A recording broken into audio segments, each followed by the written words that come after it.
거룩을 회복해라, 거룩을 회복해라 라는 말씀으로 함께 말씀을 나누기를 소망합니다.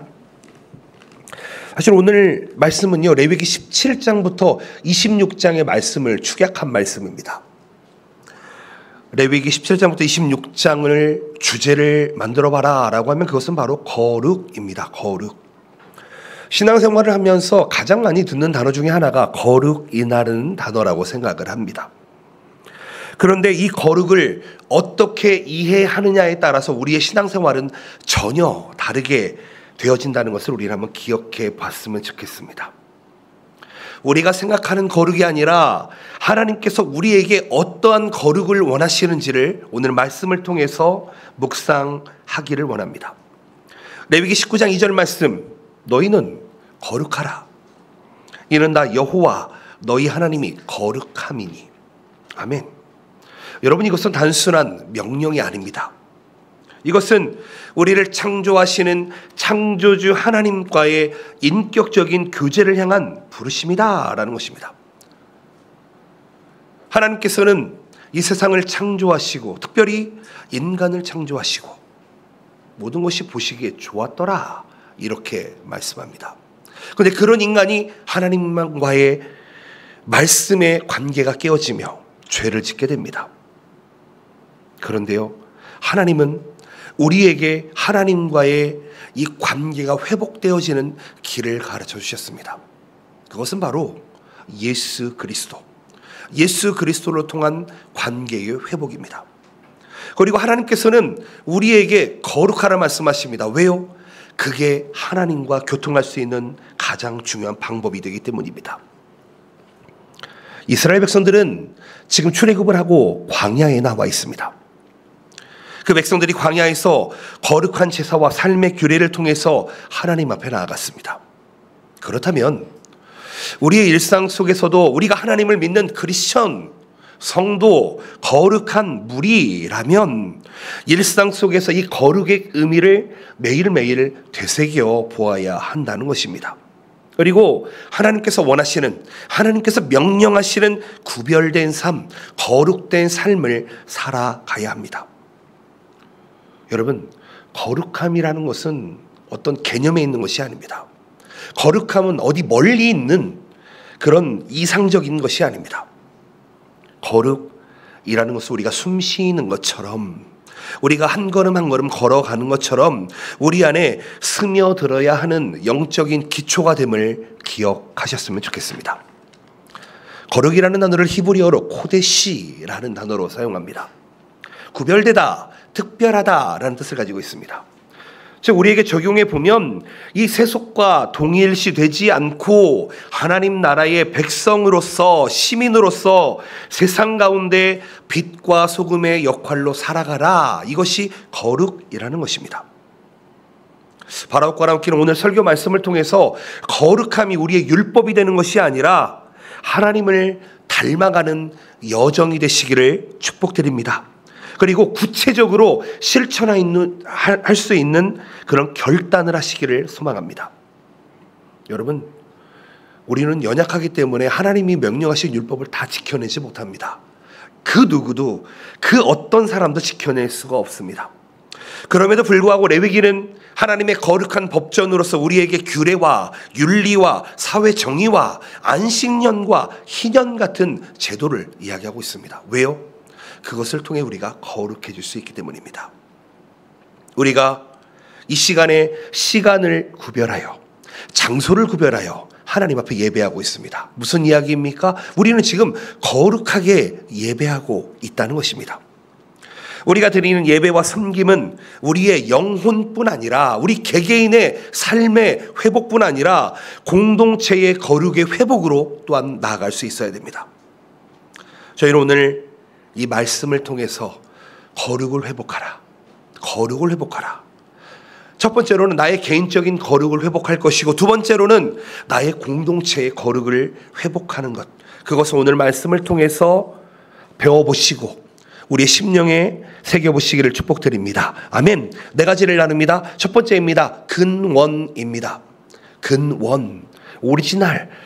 어디서부터 이 거룩을 찾아보아야 될 것인지 생각해 봅시다.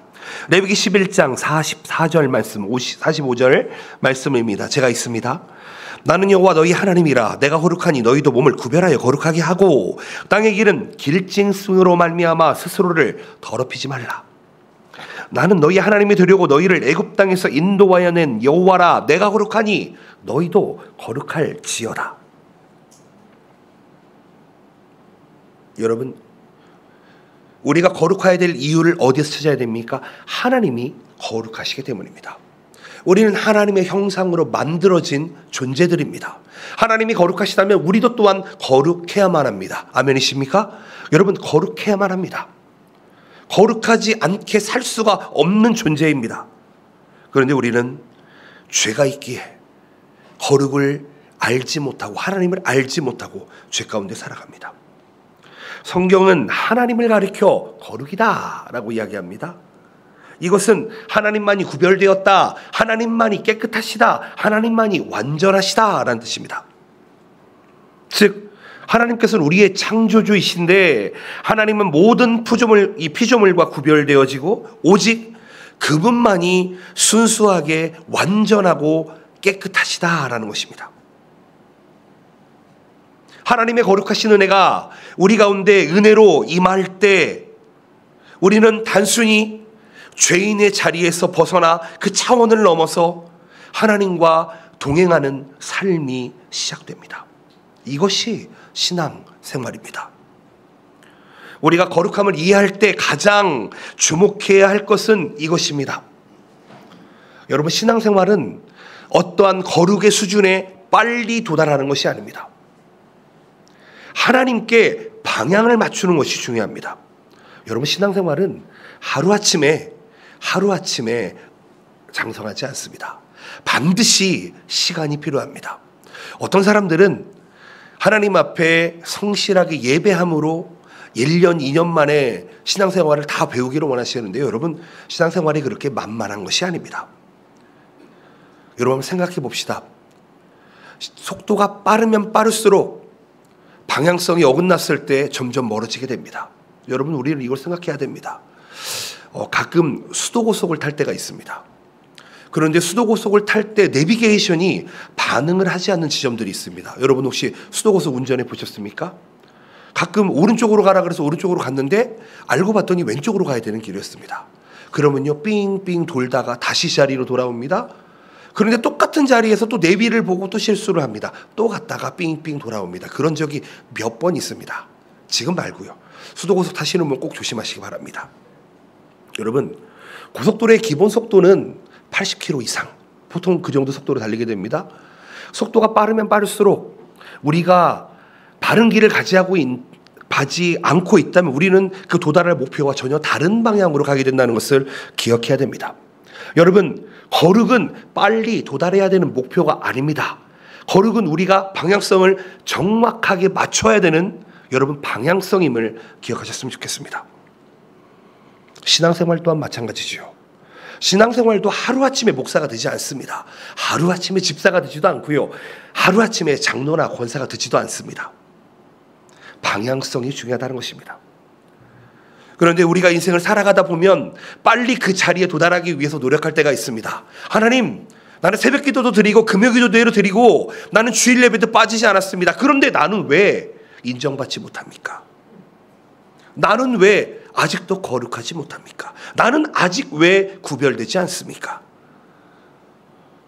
여러분, 생각을 변화를 줘보시기를 축복드립니다. 아니요, 하나님의 은혜로 여러분의 생각이 변화되시기를 축복드립니다. 신앙생활은 속도가 아닙니다. 신앙생활은 방향입니다. 하나님과의 올바른 방향, 성경에서 말씀하는 방향, 그 방향을 찾으시기를, 그것이 우리의 신앙생활의 근원, 기본이 되시기를 축복드립니다.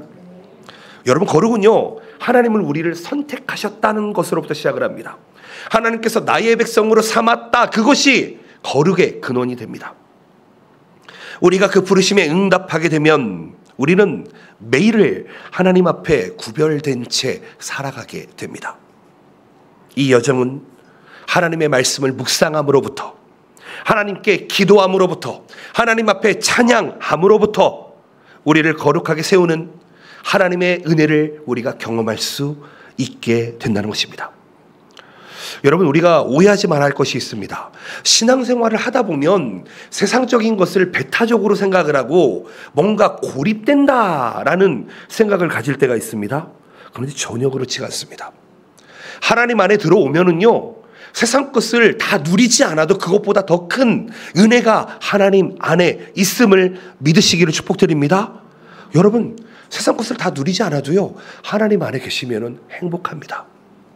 가끔 우리 교회에 이 선교팀으로 오시는 분들이 몇 분 계십니다. 평일날에. 그분들 만나서 같이 처음 뵀는데요, 같이 찬양을 하면은요, 정말 그 자리가 천국 같습니다. 천국 같습니다. 같이 말씀을 나누면 그 자리가 천국 같습니다. 여러분, 그것이 거룩입니다. 세상과 구별되어져서 하나님 안에서 이루어지는 모든 친밀한 교제, 그것이 우리의 거룩의 근원이 되어야 한다는 것입니다. 하나님과의 교제가 깊어지면 깊어질수록 우리는 자연스럽게 세상의 가치관과는 멀어지게 될 것입니다. 하나님의 가치관으로 살아가게 됩니다. 신학교에 들어가면 제일 처음 배우는 과목이 있습니다. 일본어 과목이었는데 크리스천 월드뷰, 세계관이었습니다. 여러분, 우리는 어떤 세계관으로, 어떤 거룩의 세계관으로 살아가고 계십니까? 아직도 세상 것들에 대해서 놓지 못하고 붙잡고 계십니까? 여러분, 세상과 구별되어지는 삶 회복할 수 있으시기를 축복드립니다. 그러기 위해서는 우리는 예배해야 되며 말씀을 묵상해야 되며 기도해야 되는 줄로 믿습니다. 하나님과 마주할 때에만, 우리는 하나님과 친밀한 교제를 나눌 때에만 거룩함을 회복할 수 있습니다. 즉, 하나님과 친밀함을 나눈다, 하나님과 교제한다, 이것이 곧 거룩함이다 라는 것입니다. 내가 거룩한지 안 한지는 우리의 삶을 돌아보면 알 것 같습니다. 우리의 삶이 어디에 가장 많이 노출되어 있는지를 생각해 보셔야 됩니다. 나의 삶이 예배, 찬양, 기도에 노출되어 있으신지, 아니면 나의 삶이 어떤 물질과 부동산과 코인이나 주식에 노출되어 있는지 돌아보셔야 됩니다.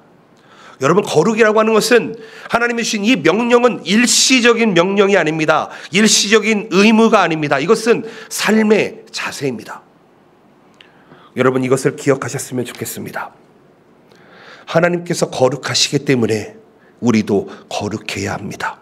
이것은 개인의 거룩함만을 강조하는 것이 아니라 하나님의 거룩한 성도는 거룩한 무리잖아요. 교회 또한 하나님의 거룩함으로 함께 해야 한다는 것입니다. 마태복음 5장 14절, 15절 말씀에 이런 구절이 있습니다.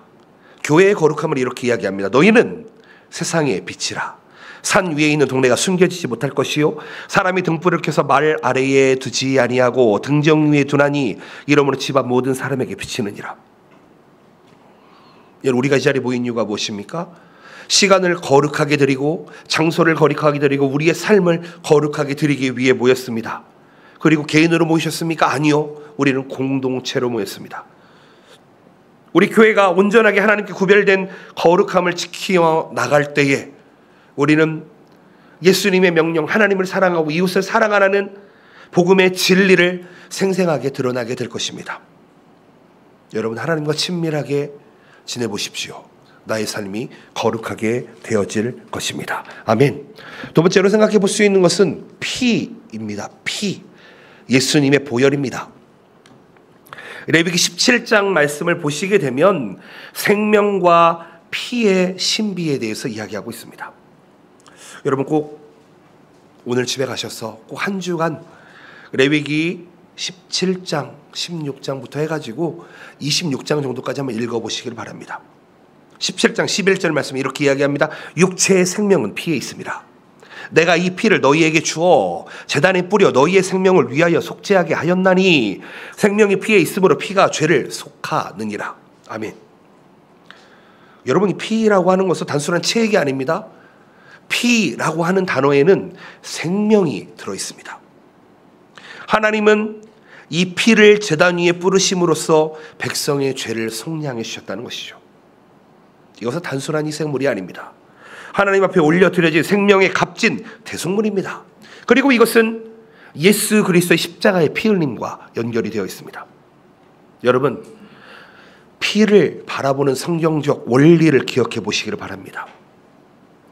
이것은 우리 개개인에게도 적용될 것입니다. 자신이 가진 생명, 즉 우리의 몸과 마음과 영혼을 하나님께 거룩하게 드리는 제사로 이해하셔야 됩니다. 제단 앞에 드려졌던 이 피처럼 우리의 헌신과 예배 또한 하나님 앞에 완전히 내어드릴 때에 진정한 우리는 거룩의 은혜를 누릴 수 있게 됩니다. 여러분, 우리가 함께 예배하는 것, 이것은 단순한 의식이 아닙니다. 이것은 하나님 앞에 드려진 우리의 삶입니다. 매일의 삶 속에서 우리의 생각과 행동이 거룩함이 기준이 되시기를 예수님의 이름으로 축복드립니다. 예수님의 보혈로 덮인 우리들 정결하게 되었습니다. 깨끗하게 되었습니다. 생명이 주어졌습니다. 여러분, 이 피를 통한 예배를 통해서 이웃사랑으로 확장되는 놀라운 거룩을 회복할 수가 있습니다. 하나님께서 주신 이 피는, 하나님께서 흩뿌려 주시는 이 보혈은 나만의 것이 아니라 공동체와 함께 나눠야 되는 귀한 선물이다. 선물이 곧 은혜이고 은혜가 곧 은사입니다. 레위기 19장 17절 18절 말씀, 너는 내 형제를 마음으로 미워하지 말며 내 이웃을 반드시 견책하라. 그러면 내가 그에 대하여 죄를 담당하지 아니하리라. 원수를 갚지 말며 동포를 원망하지 말며 내 이웃 사랑하기를 내 자신과 같이 사랑하라. 나는 여호와이니라. 여러분, 레위기 17장 이후로 거룩과 피의 얘기를 이야기하는데 그것이 이웃 사랑과 연결된다고 이야기하고 있습니다. 즉 예수님의 보혈의 이 가치를 이야기하는 것인데, 우리가 예수님의 보혈에 덮여 있음에도 불구하고 피의 거룩을 가지고 있음에도 불구하고 우리 주변의 연약한 자들, 병든 자들, 소외된 자들을 돌보지 않는다라고 하는 것은 그 생명을 돌보지 않는다, 그 생명을 존중하지 않는다라는 것과 다르지 않다는 것입니다.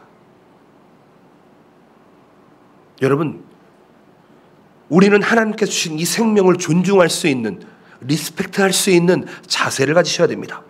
여러분, 내 형제를 마음으로 미워하지 말며 내 이웃을 반드시 견책하라. 원수를 갖지 말며 동포를 원망하지 말아라. 내 이웃을 사랑하라. 이 시대에 예수 그리스도의 보혈이 치는 이 거룩함을 우리는 기억해야 되며, 여러분, 이 생명을 우리는 존중하며 나아가야 됩니다. 교회와 가정, 직장과 사회 속에서 여러분, 우리는 작은 생명이라도 소중히 여길 수 있어야 하는 줄로 믿습니다. 저에게는 딸이 둘이 있습니다. 아주 저를 닮아서 참 이쁘게 생겼습니다. 참 귀엽게 생겼습니다. 어쩜 몸매가 그렇게 똑같이 생겼는지 나중에 되면 더 닮아질 것 같습니다. 그런데요, 제가 한 가지 경험한 것이 있습니다. 제가 저희 아이가 이 뱃속에 있을 때, 사실은 이 임신을 해보신 분들은 아시겠지만 임신을 하게 되면 어떠한 검사를 하게 됩니다. 어느 순간이 되면은 기형아, 장애인인지 아닌지, 혹시나 유전적인 병이 있는지 아닌지를 검사를 하게 됩니다. 그런데요, 저는 그 검사를 하지 않았습니다. 왜요? 뱃속에 있는 아이가 장애아이든 혹 어느 부분이 부족한 아이든 우리는 나와서 키울 것이다 라는 의지와 각오가 있었기 때문입니다. 여러분, 생명은 그냥 주어지지 않습니다. 저는 그것을 잘 압니다. 제 주변에 많은 분들이 아이를 갖고 싶어도 아이를 갖지 못하는 분들을 정말 많이 보게 됩니다. 우리에게 준 한 생명이 얼마나 귀하다는 것을 저는 잘 알고 있습니다. 여러분, 우리 교회에 있는 새로운 생명들, 여러분 축복해 주어야 합니다. 그들을 세워 주어야 합니다. 이 자리에 함께 앉아있는 어린아이들을요, 시끄럽다고 이야기하지 마시고요, 그들을 사랑으로 섬겨보시기를 바랍니다. 내 이웃을 사랑하라. 그것을 좀 바꿔서 너의 자녀들을 사랑하라. 너의 다음 세대를 사랑하라. 내 어미 아버지를 사랑하라. 내 남편과 아내를 사랑하라. 너의 형제 자매를 사랑하라. 이것이 우리의 피에 예수 그리스도의 보혈의 은혜임을 기억하셨으면 좋겠습니다. 여러분, 생명이 있는 자들을 존중해 주시기를 축복드립니다. 아멘. 세 번째로는 일상 속에서 드려지는 거룩입니다. 여러분, 거룩함이라고 하는 것은 교회 안에서만 드려지는 게 아닙니다. 여러분, 교회, 이 건물 안의 거룩 정말 중요하겠지요. 그런데요, 우리 개개인이 어떤 거룩함으로 살아가느냐가 정말 중요하다는 것이죠. 레위기 19장 13절 말씀에 이렇게 이야기합니다. 너는 너의 이웃을 억압하지 말아라. 착취하지 말아라. 품꾼의 싹을 아침까지 밤새도록 내게 두지 말아라. 이렇게 이야기합니다. 억압하지 말아라. 이렇게 이야기하죠. 무슨 이야기입니까? 폭력이나 기만을 통해서 부당한 이익을 취하지 말아라. 이 얘기입니다.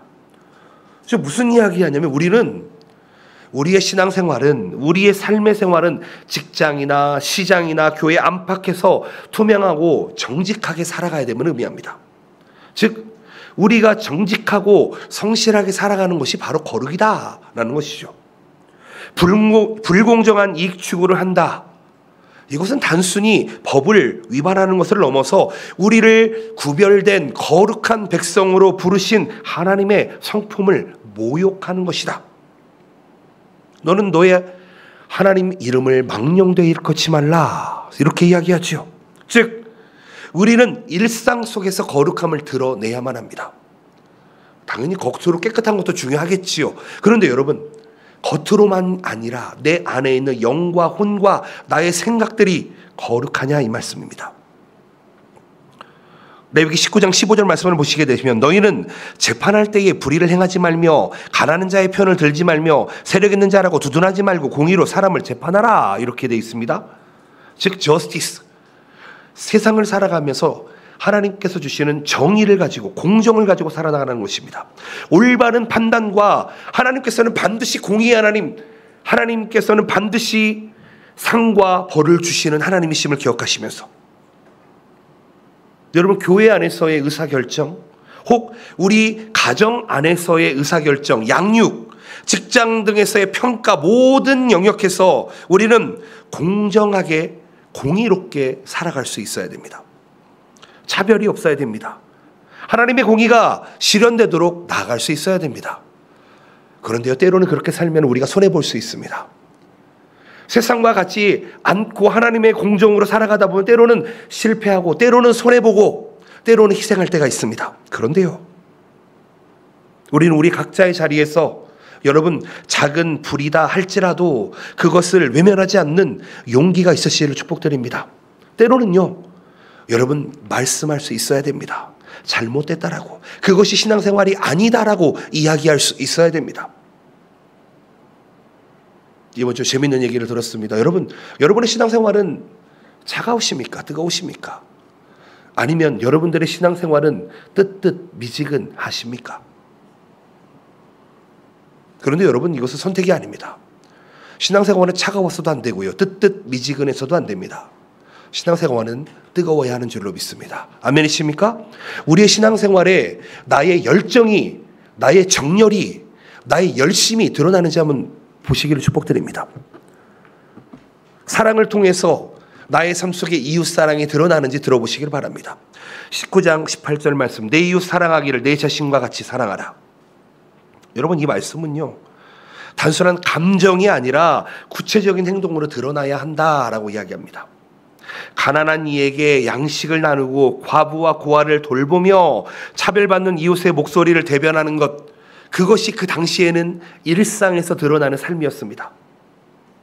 모두 하나님의 사랑과 헌신을 실천하는 삶이었습니다. 우리가 살아가는 이 시대는 조금 변화되어질 수는 있을 것 같습니다.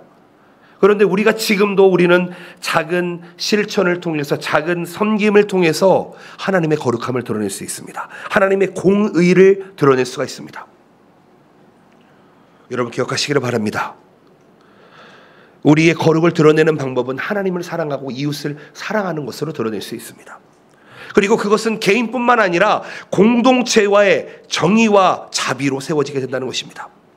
레위기 19장 9절 10절 말씀을 보면 이런 구절이 있습니다. 너희가 너희의 땅에서 곡식을 거둘 때 너는 밭 모퉁이까지 다 거두지 말아라.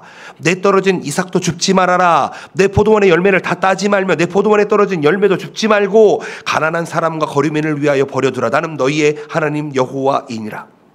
무슨 이야기입니까? 연약한 이웃들을 위해서 남겨두라는 것입니다.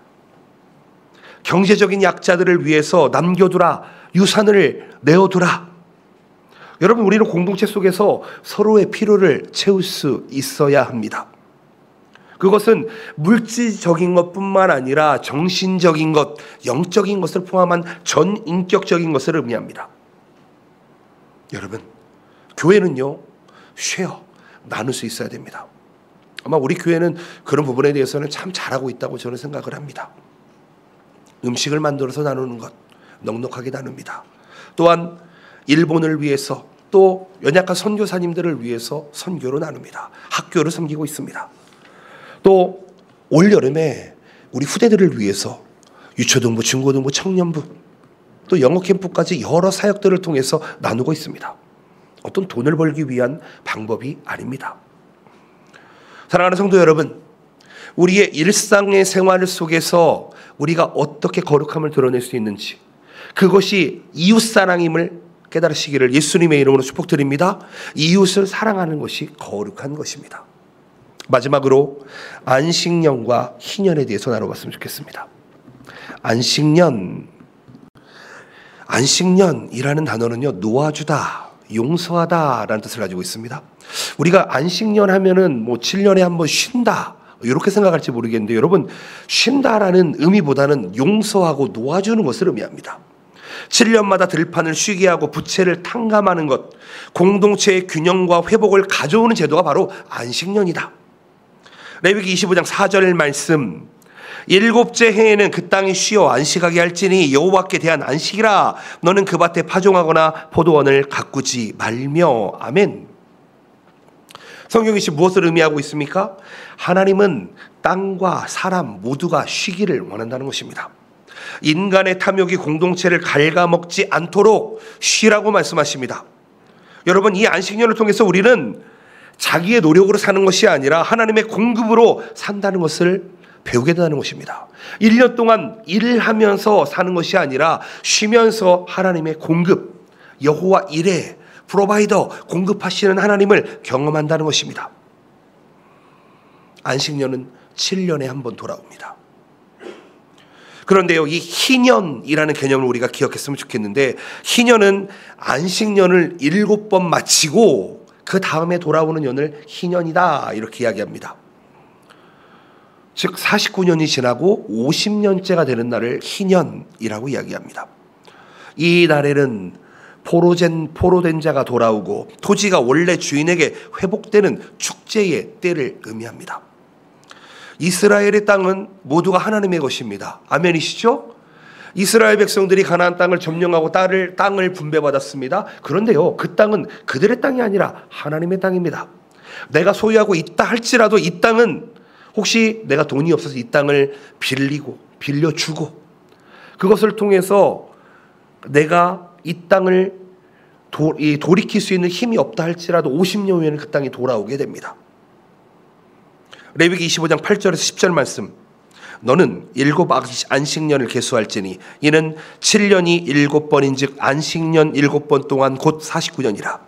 7째 달 열흘 하른 속죄일이니 너는 뿔라팔 소리를 내되 전국에서 뿔라팔을 크게 불치며 너희는 50년째 해를 거룩하게 하여 그 땅에 있는 모든 주민을 위하여 자유를 공포하라. 이 해는 너희에게 희년이니 너희는 각각 자기의 소유지로 돌아가며 각각 자기의 가족에게로 돌아갈지며. 아멘.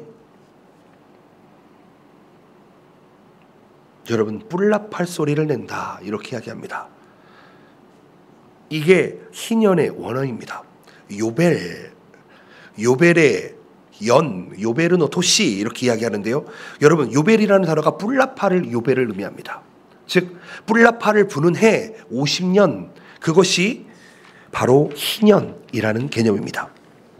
즉 하나님께서는 개인적인 거룩만을 이야기하지 않으시고 공동체의 거룩만을 이야기하시도 않으시고 경제와 사회적 불평등을 근원의 세계라는 하나님의 은혜를 보여주고 계십니다.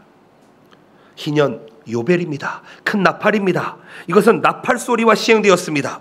즉 하나님께서는 우리에게 축제를 주셨는데 50년에 한 번씩 자유와 재분배의 기쁨을 우리에게 허락해 주셨다는 것입니다. 그러게요, 제가 50년 후에 살아있을지 모르겠습니다. 그런데 우리 50년, 150년, 우리 동경복음교회가 150주년이 되는 해에 여러분 정말 희년의 축제가 우리 교회에 이루어지시기를 축복드립니다. 건강하신 분들, 우리 젊은 아이들 나중에 50년 후에 정말 큰 나팔을 불면서 하나님께 기쁨으로 나아가셨으면 좋겠습니다. 여러분, 하나님께서 안식년과 희년을 우리에게 주신 이유가 무엇입니까? 그것은 우리가 거룩하기 위함입니다. 공동체의 회복을 주기 위함입니다. 하나님께서는 이 제도를 통해서 가난한 자에게, 억눌린 자에게 다시 일어설 수 있는 기회를 보장하시고, 세대 간의 토지를 사고팔고 했던 불균형이 영원토록 가지 않기를 원하고 만드셨다는 것입니다. 즉 하나님은 이런 마음을 가지고 만드셨습니다. 모든 사람이 서로를 존중하며 온전한 삶을 누리기를 원하신다. 그렇다면 이 모델에 따라서 우리도 교회 안팎에서 이런 회복과 화해와 그리고 억눌린 자가 일어서고 가난한 자가 살아나는 역사가 우리 가운데 있어야 된다는 것입니다. 그것이 바로 희년입니다. 부채로 고통받는 이웃을 위해 기도하는 것, 물질적으로 어려운 가정을 섬겨주는 것, 과거의 상처로 얽매인 자들에게 화해와 용서의 손길을 내미는 것, 그것이 바로 레위기에 나타나 있는 희년입니다. 예수님께서는 착하고 충성된 종아, 이렇게 말씀하십니다. 누구에게요? 달란트를 맡긴, 그 달란트를 가지고 남긴 그들에게. 여러분, 하나님께서 우리에게 달란트를 주셨습니다. 아멘이십니까? 근데 그것을 우리가 남기느냐 남기지 않느냐로 우리는 보통 생각하기가 쉽습니다. 왜요? 5달란트 받은 사람이 10달란트로 남기고, 1달란트 받은 사람이 2달란트로 남기고, 이런 것들이 성경에 나와 있기 때문입니다. 그런데요, 달란트의 비유는 그게 아닙니다. 내가 하나를 주더라도 너 순종할래? 내가 10을 주더라도 너 순종할래? 순종의 이야기를 이야기하고 있다는 것입니다. 우리에게 희년을 이야기하고 우리에게 안식년을 이야기하는 것, 너 내 말대로 살아갈래? 이렇게 이야기하고 있는 것입니다. 그리고 내가 너에게 준 은사와 달란트와 그 자원을 너를 위해서만 사는 것이 아니라 이웃의 회복을 위해 사용되어질 때, 우리 동경복음교회는, 우리 성도들은, 이 자리에 함께하는 모든 성도들은 희년 공동체가 되는 줄로 믿습니다. 여러분, 짧은 시간에 여러 가지 내용을 이야기해서 좀 헷갈릴 수도 있겠지만, 여러분 레위기 17장부터 26장까지 꼭 읽어보시기를 축복드립니다. 말씀을 맺기를 원합니다. 사랑하는 성도 여러분, 거룩함은 속도가 아니라고 말씀드렸습니다. 거룩함은 방향성입니다. 나의 방향성을 누구에게 맞추느냐. 그리고 거룩함은 작은 결단에서부터 시작된다는 것을 기억하셨으면 좋겠습니다. 하나님께서 거룩하심처럼 우리도 말씀 앞에서 잠시 멈추어 서서 나의 바쁨과 나의 어려움을 모두 내려놓고, 나의 상황을 모두 내려놓고, 하루에 한 번이라도 내 생각과 내 말이 하나님의 방향에 맞춰져 있는지를, 거룩한지를 여러분 점검해 보시기를 축복드립니다. 오늘 설교를 통해서 나는 무엇을 위해 구별된 삶을 살아야 하는가 한번 생각해 봅시다. 오늘 이 예배 이후에 나의 삶이 무엇으로부터 거룩해질 수 있는지 생각해 봅시다. 그리고 우리의 거룩은 그냥 주어진 것이 아니라 예수 그리스도의 십자가의 보혈, 그 값진 피값으로 세워진 것임을 기억하시면서 그것으로 내 영혼만이 아니라 우리 주변에 있는 이웃들, 우리 성도들, 우리 자녀들, 우리 공동체를 위한 헌신으로 살아가기를 결단하며 나아갑시다. 우리 직장 가운데, 우리 가정 가운데 나의 삶 속에 불의함이 있다면 여러분 모두 내려놓고, 하나님 이것을 예수님의 보혈로 씻어주시옵소서, 깨끗하게 하여 주시옵소서, 이 작은 불이라도 외면하지 않고 회개하며 나아가게 도와주시옵소서. 도움이 손길이 필요한 일을 그냥 두지 않고 먼저 다가가서 당신도 존중받아 마땅할 존재입니다. 행동으로 증명해 보이시길 바랍니다. 이것을 통해서 하나님께 주신 사랑과 정의를 실천하며 나아갈 때 우리는 거룩함을 회복할 수 있는 줄로 믿습니다. 마지막으로 안식년과 희년의 개념을 꼭 기억하시기를 바랍니다. 상처받은 사람들이 회복되기를 기억하시고, 여러분 내가 먼저 섬기며 내가 먼저 용서하는 안식년과 희년의 정신을 회복하시기를 축복드립니다. 여러분, 빚이 있는 자들은요 하루를 살아도 즐겁지가 않을 것 같습니다. 왜요? 답답함이 있을 것이기에. 빚과 부담에서 해방된 기쁨을 나누는 그러한 희년 공동체가 우리 동경복음교회가 되기를 축복드립니다. 이 자리에 계신 모든 성도님들이 하나님께서 거룩하시니 너희도 거룩하라, 이 말씀을 기억하시면서 하나님께서 부름받은 거룩함의 사명을 받았음을 기억하시면서 거룩을 회복해 나가시는 여러분들 되시기를, 또 한 주간에 살아가시기를 예수님의 이름으로 축복드립니다. 아멘. 기도하시겠습니다.